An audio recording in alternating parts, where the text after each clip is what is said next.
Today we have the Norse myth, Thor and the Jotun Geirrod. Once, when he had nothing better to do, Loki took on the shape of a falcon and flew off to see what he could see. He happened to fly over the hall of Geirrod, one of the strongest of the Jotuns, and wondered what might be going on inside. So he glided down and perched on the window ledge high up under the caves. Down in the hall he saw Geirrod sitting among his men, drinking and carousing by the fire and boasting that he could easily conquer Asgard were it not for Thor and his hammer. As he raised his drinking horn to take another mighty swallow, he caught sight of the falcon on the ledge. "Bring me that bird," he roared to one of his men. Loki snickered as he watched the man clambering and clawing his way up the high slippery wall. But when it was time for him to fly away, he found he could not move. The Jotun had put a spell on him. So the man caught him and brought him down to Geirrod. "This is no bird," the Jotun said as he looked into Loki's eyes. "It is someone in disguise. Speak! Tell me who you are." But Loki did not open his beak. He only stared back at the Jotun. "I'll teach you to talk," yelled Geirrod, and shut him up in a chest. There he kept him for 3 months with nothing to eat or drink. When he took him out, Loki had grown so hungry and meek, he could not only admit who he was, he also promised to do whatever Geirrod wanted if only Geirrod would spare his life. "I'll let you go," said the Jotun with an evil grin, "if you will swear to bring Thor to me without his weapons." Whimpering, Loki swore to do what the Jotun asked and took off for Asgard as fast as he could. When he got home, he gorged himself with food and drink.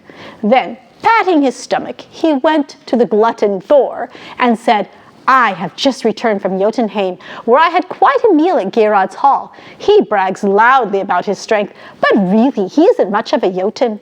I almost threw him in a friendly wrestling match before the meal, and you could throw him with your little finger. But he sets the finest table. You should have tasted the salmon and savory roasts and the foaming beer." So much did Loki talk about the food that Thor decided he must have some too. And in the end, Thor set off with Loki for Geirrod's hall, leaving his weapons at home. For who, as Loki said, would believe he came to Jotunheim on a friendly visit if he brought his hammer, iron mitt, and his belt of strength? On the way, they stopped at the hall of the giantess Grid. She was the mother of Thor's half-brother Vidar, so she was friendly to the Aesir. When she heard that Loki and Thor, without weapons, were on their way to Geirrod's hall, she took Thor aside and said, "Geirrod isn't a glutton at all, but a very strong and cunning Jotun. Don't let yourself be fooled. Here, take my iron mitt and my magic belt, also my magic staff.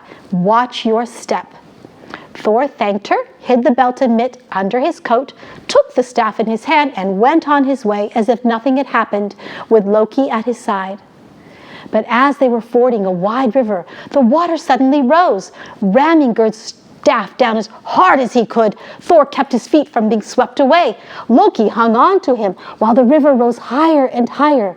The water had almost reached his neck before Thor caught sight of a giantess straddling the river from up above. It was she who had made the river rise. Thor picked up a boulder from the bottom of the river and flung it at her, and the boulder did not miss its mark. Screaming, the giantess raced off. She was one of Geirrod's daughters who had been sent to drown them. "Rivers must be stemmed at their source," said Thor. Fortunately, the branches of a rowan tree were hanging over the river. Thor caught hold of one of the branches and hauled himself and Loki to safety and walked on.